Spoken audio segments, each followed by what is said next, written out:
Hello friends, मैं श्रीकांत पारा sir आप सभी का स्वागत करता हूं रोहित क्लासेस चैनल पर। पिछली क्लासेस में सारे मेटल्स और उनके कंपाउंड्स कंप्लीट हो चुके थे। कुछ टर्मिनोलॉजी बची हुई थी जो मेटल से संबंधित है, जो पेपर में पूछा जाता है और वहां पे कभी कभार कंफ्यूजन हो जाती है। ठीक है, तो वो आज पूरा डिटेल में समझेंगे, उसको समझने की कोशिश करना अच्छे से। सबसे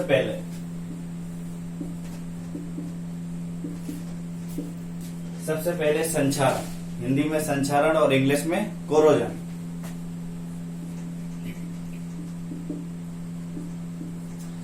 हिंदी में संचारण और इंग्लिश में कोरोजन। अब ये होता क्या है कोरोजन? ये टर्मिनोलॉजी है, कुछ डेफिनेशंस है जो पेपर्स में पूछ लिया जाता है। अब इसकी बात करी जाए तो कोई भी मेटल है, कुछ भी मेटल से उसकी सतह, जो भी सरफेस रहेगा या सतह जो भी रहेगी, उस पे वायु और आर्द्रता, ठीक है, वायु और आर्द्रता के कारण क्या होगा, उसका जो सरफेस है या उसकी परत है उसका क्षरण होने लगेगा। उसी को क्या कहलाया जाता है? संक्षारण कहा जाता है। मतलब कि मेटल है, अगर इसको बाहर खुला रख देंगे, वायु और नमी रहेगी, तो उसके वायु और नमी के कारण इसका क्या रहेगा, परत धीरे धीरे उसका क्षरण होने लगेगा या नष्ट होने लगेगी। उसी को क्या कहा जाता है? संक्षारण कहा जाता है। इतना क्लियर हुआ। अगर इसका एग्जाम्पल की अगर बात करें कोरोजन की, तो एग्जाम्पल में क्या रहेगा? लोहे पर जंग लगना, ये किसका है? संचारण का एक एग्जाम्पल है, उदाहरण। उसके बाद दूसरे एग्जाम्पल की अगर बात करें तो तांबे की सतह पर हरे रंग की परत चढ़ना। जो तांबा रहता है, कॉपर की जो भी सरफेस है उस पर क्या होता है? हरे रंग की परत चढ़ जाती है। ठीक है, वो भी किसका उदाहरण है? कोरोजन का उदाहरण है। और बात करें तो जो चांदी रहती है, अगर चांदी को बाहर खुला रख देंगे आप, ऑक्सीजन और नमी के दोनों में, ठीक है, जैसे उस पर दोनों का प्रभाव पड़ेगा, नमी का और ऑक्सीजन का, तो क्या होगी? काली पड़ जाएगी। ठीक है, तो ये सभी किसके एग्जांपल्स हैं? संचारण या कोरोजन के एग्जांपल्स हैं। इतना क्लियर हुआ। अब एक इम्पोर्टेंट बात क्या है, नोट डाल के लिख लेना उसमें, कि जंग के लिए आवश्यक क्या होता है? अगर किसी मेटल्स पे जंग लग रही है तो उसके लिए आवश्यक क्या है? दो चीजें आवश्यक रहती है। सबसे पहले ऑक्सीजन का होना और नमी, ठीक है, आर्द्रता, ह्यूमिडिटी का होना। ये दोनों अवस्थाएं अगर होंगी तभी जंग लगेगी या रस्ट होगी। इतना क्लियर हुआ। अब एक पॉइंट या ये वाला क्वेश्चन बहुत बार रेलवे ने पूछा है कि जंग लगने के बाद लोहे का वजन बढ़ता है या घटता है, या उस पर कुछ भी परिवर्तन नहीं होता है। तो ये हमेशा याद रखना कि जब भी लोहे पर जंग लगेगी तो उसका वजन का क्या होगा, या भार बढ़ जाएगा। इतना क्लियर हुआ। अब एक नोट डाल के लिखना, मोस्ट इंपोर्टेंट पॉइंट है। अगर आपको ऐसा लोहा बनाना है जिसपे जंग ना लगे, अगर आपको ऐसा लोहा बनाना है कि जिसपे जंग ना लगे, तो उसमें कौन सी धातु मिलाई जाएगी या कौन सा मेटल ऐड करेंगे? तो कौन सा मेटल ऐड करेंगे? क्रोमियम।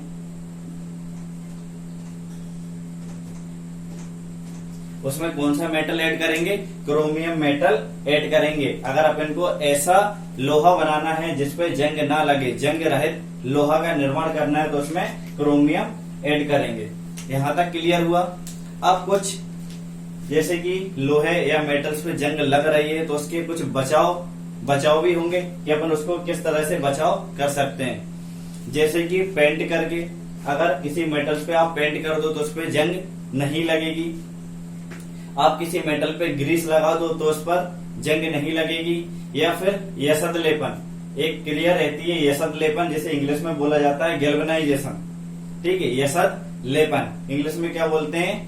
गैल्वेनाइजेशन। इस प्रोसेस के द्वारा भी आप किसी भी मेटल पे जंग लगने से रोक सकते हैं। उसके बाद एक चीज अभी अपन ने पढ़ी कि क्रोमियम ऐड कर देंगे तो उसमें जंग नहीं लगेगी, या फिर उस पर क्रोमियम की परत चढ़ा देंगे। इतना क्लियर हुआ। एक इसके बारे में था, संचारण या कोरोजन के बारे में। अब एक टर्मिनोलॉजी आई है अभी, यसद लेपन। अब यसद लेपन के बारे में समझते हैं।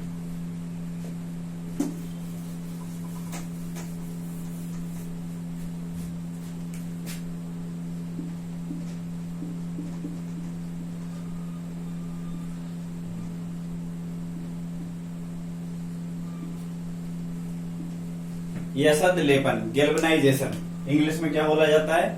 गैल्वेनाइजेशन बोला जाता है यसद लेपन को। ठीक है, अब इसका मतलब क्या होता है? इसका सिंपल सा मतलब रहता है कि किसी भी धातु पर, कोई सी भी धातु हो, अगर आप उस पर जस्ते की परत चढ़ाते हो तो उसको क्या बोला जाएगा? यसद लेपन बोला जाएगा। किसी भी मेटल पर, इसमें मेटल स्पेसिफाई नहीं किया गया है, इसमें क्या बोला गया? किसी भी मेटल पे अगर आप जस्ते की परत चढ़ाते हो तो उसको क्या बोलेंगे? यसद लेपन। किसी भी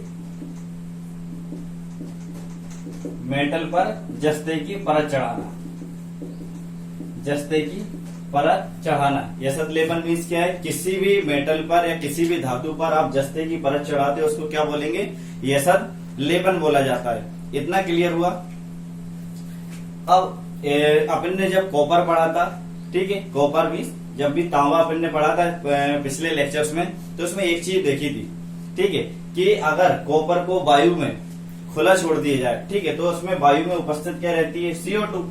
तो वो CO2 के साथ रिएक्शन करने के बाद कौन सा कंपाउंड बनाती है? ये सभी लोग कमेंट करके बताना। जितने भी वीडियो पुराने देखे हैं, जो लगातार वीडियोस देखते आ रहा, तो कमेंट्स करके बताना कि जो कॉपर है, कॉपर वायु में उपस्थित CO2 के साथ रिएक्शन करने के बाद कौन सा कंपाउंड बनाता है। इतना क्लियर हुआ।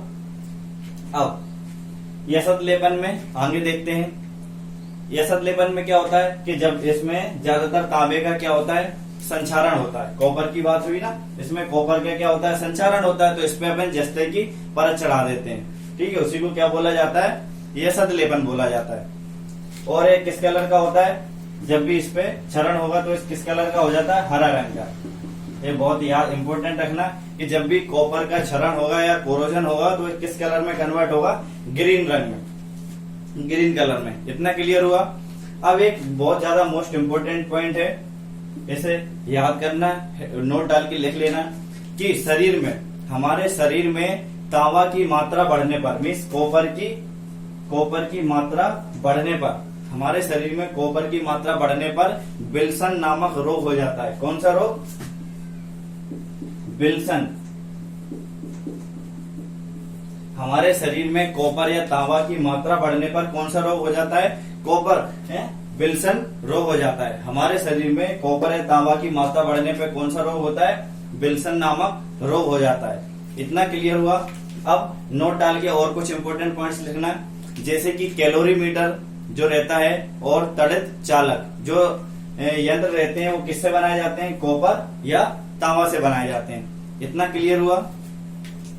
अब एक चीज और समझते हैं कि खुली वायु में कुछ दिन तक अगर इसको छोड़ दें, किसको? कॉपर को। ये चीज अभी अपन ने समझा, ठीक है। कॉपर को छोड़ने पे वो क्या करता है?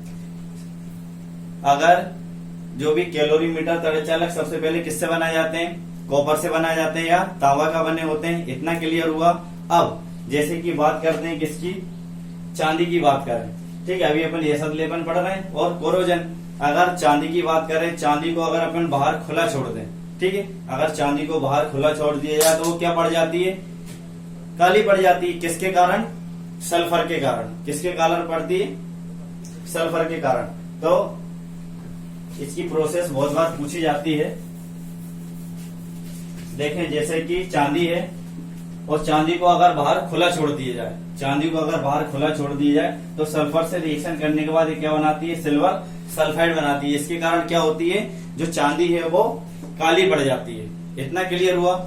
अब कुछ इंपोर्टेंट मेटल्स के बारे में देखते हैं जो कि क्या करते हैं, जो अपने शरीर के लिए हानिकारक है। उन मेटल्स की बात करें, जैसे कि कैडमियम हमारे शरीर के लिए हानिकारक है।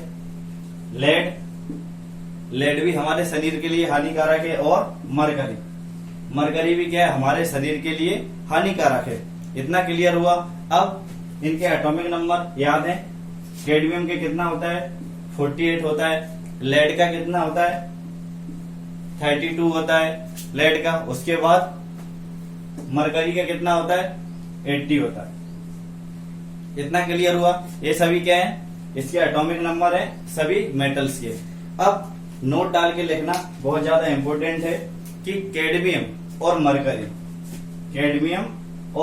मरकरी इन दोनों की वजह से गुर्दे नष्ट होते हैं। अगर इनकी अधिकता शरीर में ज्यादा हो जाती है, कैडमियम और मरकरी, तो इससे किस पर प्रभाव पड़ता है? हमारे शरीर के किस पार्ट में पड़ता है? गुर्दे मीन्स किडनी। किस पे प्रभाव पड़ता है? किडनी पे प्रभाव पड़ता है अगर कैडमियम और मरकरी शरीर में ज्यादा हो जाते हैं तो। यहां तक क्लियर हुआ। अब बात करते हैं किसकी? लेड की। अगर लेड की मात्रा शरीर में ज्यादा होती है तो ये हमारे मस्तिष्क, माइंड और नर्वस सिस्टम पे प्रभाव डालता है। किस पर? माइंड और नर्वस सिस्टम पर। अगर लेड की मात्रा ज्यादा होती है तो ये माइंड और नर्वस सिस्टम पे प्रभाव डालता है। कैडमियम और मरकरी की अधिकता से किस तरह है, कौन से पार्ट्स को नुकसान होता है? किडनी को होता है। और तांबा, अगर तांबा शरीर में ज्यादा बढ़ जाए कॉपर, तो उससे विल्सन नामक रोग हो सकता है। यहां तक क्लियर हुआ। कोरोजन और ये संतलेपन या गैल्वेनाइजेशन, ये दोनों चीजें कंप्लीट हुई, समझ में आई। अब नेक्स्ट देखते हैं।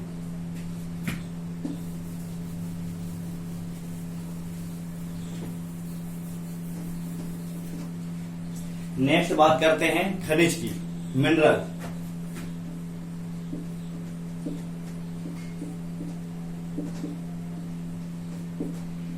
ये सभी टर्मिनोलॉजी किससे रिलेटेड है? मेटल से, धातु से संबंधित है। ठीक है, सबसे पहले बात करते हैं इसमें खनिज और मिनरल। खनिज को क्या बोला जाता है? मिनरल बोलते हैं। अब खनिज होते क्या है ये बहुत अच्छे से समझना। भूपर्वती पे प्राकृतिक रूप से पाए जाने वाले जो तत्व या यौगिक है उन्हें क्या बोला जाता है? खनिज बोला जाता है। सिंपल सा है कि भूपर्वती पर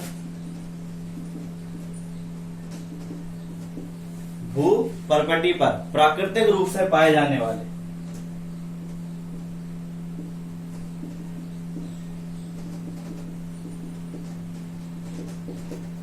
भूपर्वती पे प्राकृतिक रूप से पाए जाने वाले जो भी तत्व या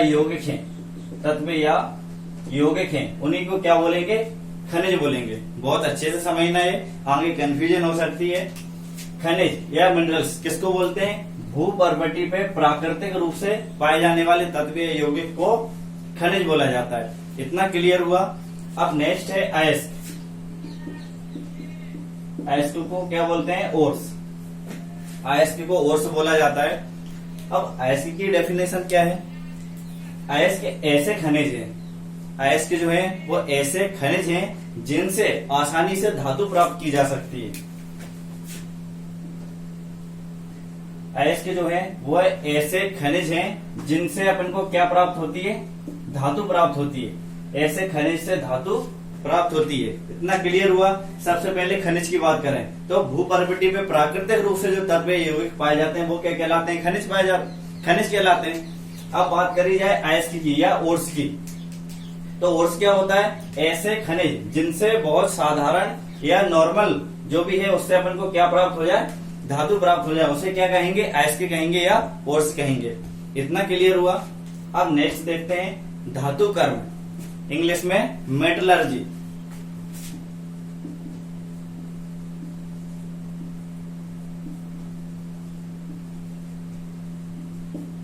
इंग्लिश में मेटलर्जी और हिंदी में क्या बोलते हैं? धातु कर्म बोलते हैं। अब ये क्या होता है? धातु कर्म उस प्रोसेस को बोला जाता है जैसे कि खनिज से अपन को धातु प्राप्त करनी है तो कुछ ना कुछ चीज उसमें ऐड करेंगे या कुछ ना कुछ चीज अपन वहां से हटाएंगे, तो उसको क्या बोला जाता है? धातु कर्म बोलते हैं या मेटलर्जी बोलते हैं। मतलब कि तुम धातु के साथ कुछ क्रिया कर रहे हो या कर्म कर रहे हो, उसी को क्या बोलेंगे? धातु कर्म बोलेंगे। इतना क्लियर हुआ। अपना खनिज हो गया, अयस्क हो गया और धातु कर्म हुआ। इतना क्लियर हुआ। अब एक और टर्मिनोलॉजी आती है गैंग।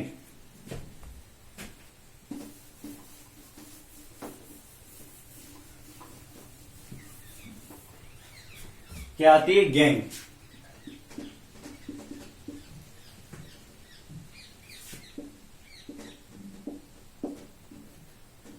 गैंग। अब ये क्या होता है? अभी अपन ने अयस्क पढ़ लिया, ठीक है, खनिज पढ़ लिया और इसके अलावा धातु कर्म पढ़ लिया। अब गैंग की बारी। अब गैंग को क्या बोलते हैं? जो अयस्क थे, जो ओर्स थे, उसमें कुछ अशुद्ध पदार्थ पाए जाते हैं।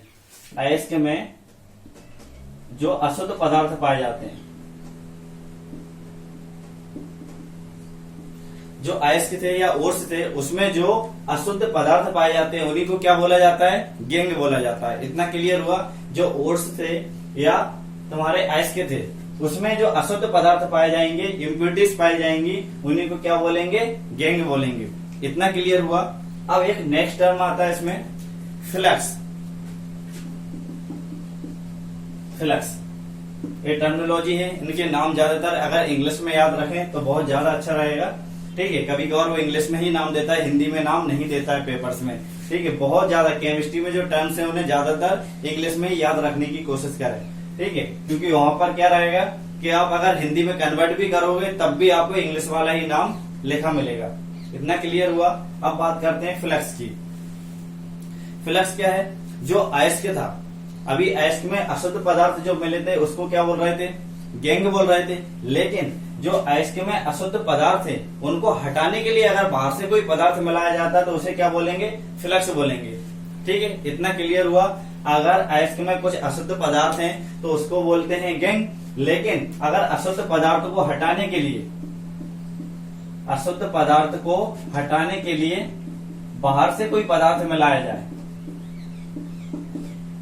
बाहर से कोई पदार्थ मिलाया जाए, बाहर से कोई पदार्थ मिलाया जाए तो उसको क्या बोलेंगे? फ्लक्स बोलेंगे। नॉर्मली जो देखते हैं अगर कुछ कचरा डाला हुआ है, आपने उस पर पानी डाला और वो कचरा बह जाता है तो उसी को क्या बोला जाता है? फ्लक्स।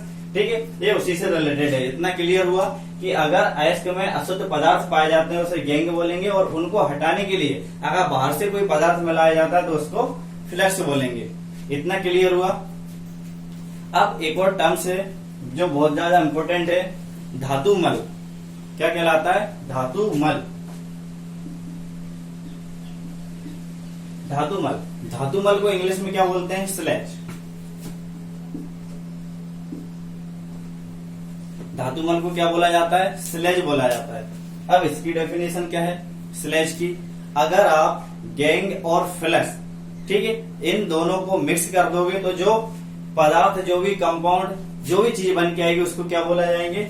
धातुमल बोलेंगे। इतना क्लियर हुआ। मतलब कि आप गैंग और फ्लक्स इन दोनों को जब मिला दोगे तो जो पदार्थ बन के आएगा उसको क्या बोलेंगे? धातुमल बोलेंगे या स्लेज बोलेंगे। क्या बोलेंगे? धातुमल या स्लेज।